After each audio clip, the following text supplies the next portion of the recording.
All right, guys, welcome back. Last time was capitalism and communism. Today we're taking a look at imperialism.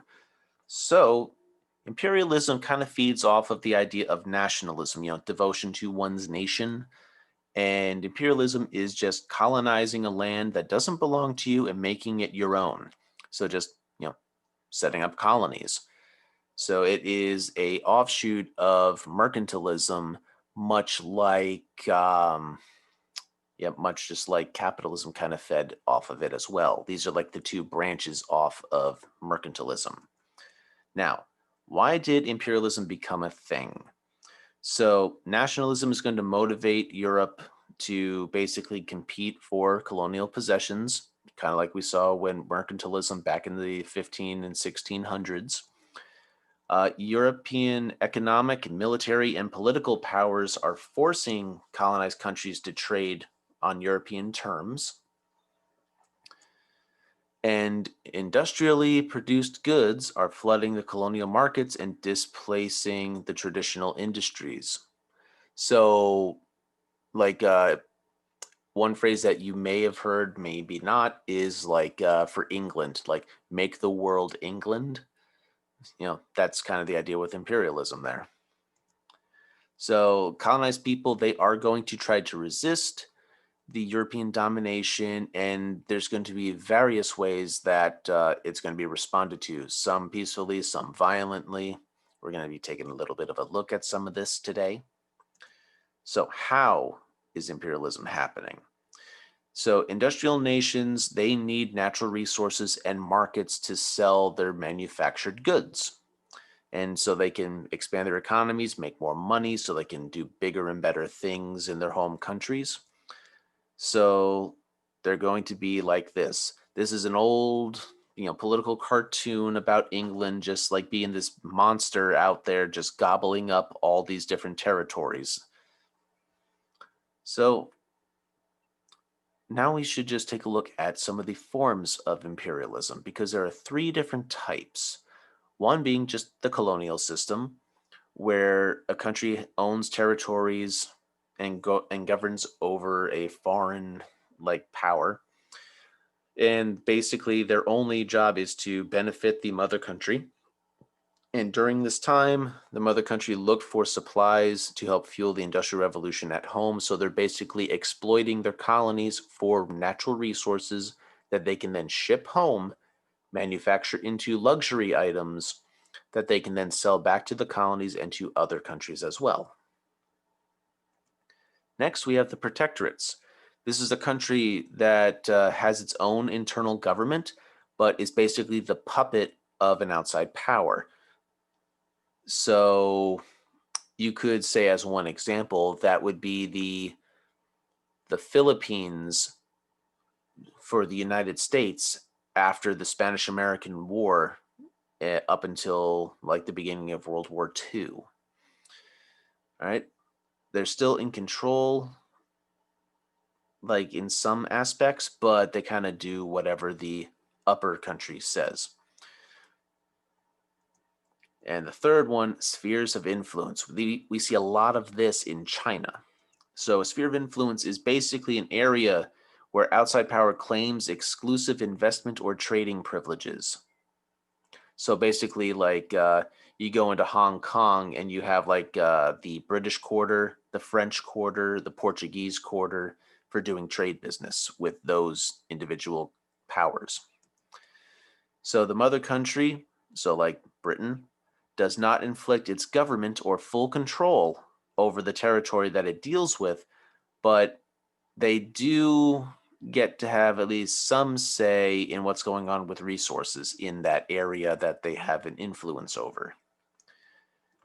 Now, in Africa and Asia, we're going to see a lot of these play out.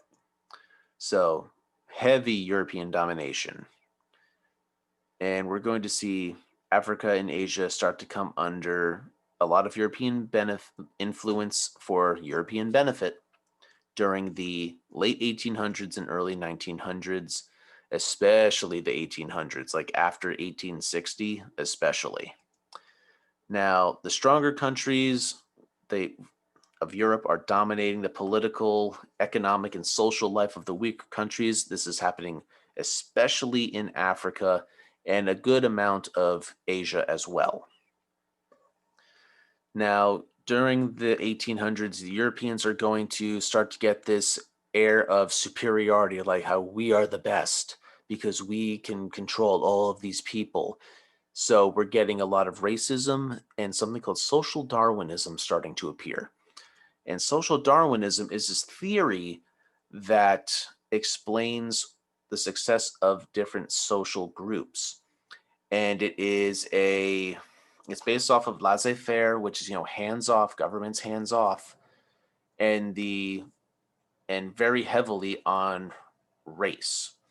And it interprets the survival of the fittest concept of the Darwin theory of evolution, and is adapting it to societies, how only the strong societies will survive, and like what's left of them will fall subject to the stronger societies. And Europeans are believing that they are that superior society, so everyone will fall under their control. All right. So European conflicts are going to basically be like how they're able to enforce a lot of this. But they're going to have a lot of conflict with each other, and that's how we get the Berlin Conference. Berlin, the capital of the German Empire. There is a lot of competition over colonies that Europe is basically afraid of a new war breaking out. So what they're going to do is they're going to have a conference where 14 nations are going to meet. They're going to send representatives, and they're going to basically divide Africa between them peacefully. And this is how they're going to divide it. You can see based on the different color, we see who has, influence over that area. Like, let's face it, northwestern Africa is the French. All right. You have the British, who are all like this pinkish color. They're going down the east side of Africa, especially in a lot of south. Germany's got some decent sized territories, Tanganyika and Namibia and Cameroon. The Italians have Libya, and they have what would be part of Somalia today. The Portuguese are in there with Angola, Mozambique, Port Guinea. And the Spanish are even in there with like what is now southern Morocco. But there is two different countries that never fell under European control. One is Ethiopia. They were like the most powerful African kingdom at this time, and the Europeans basically stayed out as far as like having direct control. And then there's Liberia, and that was a country that was basically set up by slaves after the American Civil War, and like money was basically raised, and a couple thousand American slaves, after they were freed, actually went back to Africa. All right, so moving on, we have Christian missionaries. They are going to start going into Africa, into the interior. So they're going from just the coastal areas actually into Africa itself, a place that Europeans had never really gone before. All right. Why might that be? If you're thinking disease, that would be exactly it. Because Europeans, they would fall ill to diseases like malaria, a very common disease in the interior of Africa, especially when you get into the Congo area, because that's a large rainforest system there. And there were no medicines or like antibiotics that could fight against malaria and other diseases like it that could kill Europeans by droves, by dozens in like no time. So now we have these medicines that can cure malaria, and now the Europeans are able to get into the interior. They're able to explore more because like before these medicines, they called Africa the dark continent, not just because, Africans are black, but because they did not know what was in there. Like there were stories that people would tell about Africa, like, there's some hidden valleys in the interior of Africa that we've never seen before where there are still dinosaurs alive, you know, like stuff like that. So now they can actually get in there, they can explore, and now the map becomes a lot more clear and more filled in, right? And of course, there's also the economic reasons being the main drive for Africa, dividing up Africa between European nations. There were different resources available in different areas that these European countries wanted. Like the Belgians, they took the Congo, as you see right here. It's like the only spot in Africa they got. This is a huge territory, and it was a very big source of rubber, like natural rubber that could be used to make petroleum products, for making other goods that the Belgians could then sell to the other countries. But that is a whole different can of worms talking about the Belgian Congo, because almost like genocidal levels of cruelty and murder happened there. So you could teach a whole class on that issue alone. So we don't really have time to really get into it too much more than what I have just said. All right. Spheres of influence in China now, switching gears to Asia. So Europeans and Japanese people are going to establish spheres of influence in China. These foreigners are going to control the trade and investments that happen with China. They don't really control the government, but they control the economy. And the US is going to declare an open door policy, which upsets the Chinese people and leads to something called the Boxer Rebellion. We will be getting into that shortly. Now, this is where the major spheres of influence are. You have the British, the Russians, the Japanese, the French, the German, and the Portuguese all have influence on what is going on with China and its trade business. Notice I mentioned the US on the previous slide, but they don't have a spot on the map. That's very important. So we're also going to switch back to Africa real quick because I forgot to talk about the Suez Canal before. The Suez Canal is something that is very important. After Napoleon failed to take Egypt, a new leader emerged, Muhammad Ali. Of course, I do not mean the boxer. I mean a different guy, because this is the 1800s after all. And he's going to bring reform to Egypt and try to modernize them. And, it's going to continue with his grandson Ismail. And the construction of the Suez Canal is going to begin. And this is a man-made waterway that cuts right through the Isthmus of Suez, which is like that triangular wedge of land between Egypt and the Middle East.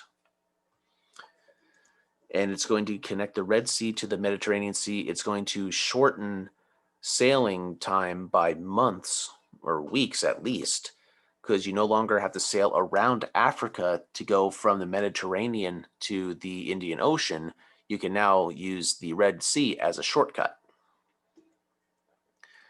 And in 1869, when it opened, it's going to be known as the lifeline of the empire. The British are going to heavily use the Suez Canal to the point where they're actually going to take it over for a long time. Right, East India Company. They're going to dominate the Indian states, in other words, India. All right. And they're going to control so much that they're almost like running the place like it's a colony. Now, the British government, they're going to be regulating a lot of stuff with the economy in India, not really interfering with too many things, but they're kind of calling the shots. Now, Britain, they really liked India. They saw India for its potential rather than the profit they could make. So they kind of saw India as like their younger brother that they wanted to groom into leadership type of role. All right. Now let's take a look at America and Japan. The US, we're going to open up trade with Japan. Remember how they went isolationist for about 200 years? We're the ones who end it. So, yeah. And that is when we have Commodore, who is like a very high ranking naval officer. He sails into Tokyo Bay and he is going to bring word from President Millard Fillmore demanding that Japan open its ports to trade. Japan said no. Uh, Perry basically fires off a bunch of cannons, destroys some buildings, and Japan sees like we can't stand up to ships like that because like we have like metal battleship type stuff, and they still have like wooden sailing ships. So yeah, they can't do anything against our navy. It's like, okay, we're open for business. What you want? What you need? And what did we want? We wanted these things. We wanted coaling stations, a place where we could refuel our ships as we leapfrog our way across the Pacific to do trade with China. So we want more trading partners. Japan's a good place to do trade with, as well as all the islands down here. And just in case our sailors have any issues, we want a safe place for them to go. Japan is a safe place to go now. So we are going to set up the Treaty of Kanagawa, which is going to open Japan for trade. And we win like the sole trading rights. So we're the ones allowed to do business with Japan. We get 2 ports open to us for trade, one in the north, one in the south, and it allows an American consul or an ambassador to live in Japan. And they're going to speak on our business interests and trade deals. Now, responses of colonized people due to all of these things that we have just been talking about. Resistance is going to happen in many forms, including armed conflict and intellectual movements. So as foreign influence is going to grow in China, the poor people, the workers, they become very resentful of the Chinese government because of this open door policy where everyone's allowed to do business with them, and they don't really get a lot of say in what's going on as the Chinese people. So they are going to develop the Society of Righteous and Harmonious Fists, called the Boxers. Like the Boxers are their nickname. And what they're going to do is, it's a mess. They are going to campaign against the Dowager Empress of the Qing Dynasty. So they're going to protest about all the privileges that the foreigners are having in the Chinese economy, the government, how well they get all of these good deals and they kind of get screwed. And it is going to become known as the Boxer Rebellion because they're going to basically attack the city of Beijing and surround the section of the city where all the Europeans are living. And they're basically going to lay siege to this area for months. And it's 19,000 troops have to come in and basically kick them all out. It's basically a full-on battle happening. People are getting killed. People are getting all busted up. It was not a great situation. And the result is there's a strong sense of nationalism and pride for the Chinese people. And they believe that the government must be responsive to their needs. Basically, like, we're the people who are actually from here, like, treat us better than the foreigners. That's what they're basically expressing. All right. So nationalism. In India, the Nationalist Party is going to be founded in the mid-1800s, and they're going to start demanding modernization and a greater role in governing their own country from the British. So, like, they don't want outsiders calling the shots. Like, we're Indians, we're from India, we live here, we're ancestrally from here, we've been here for thousands of years. We should be able to rule ourselves, not have you white people come in here and tell us what to do. And this group is led by Ram Mohun Roy, who's known as like the father of modern India. And he's like basically where today's India comes from because of his efforts. Now, two nationalist groups are going to form, the Indian National Congress and the Muslim League, because remember, we have two major groups in India.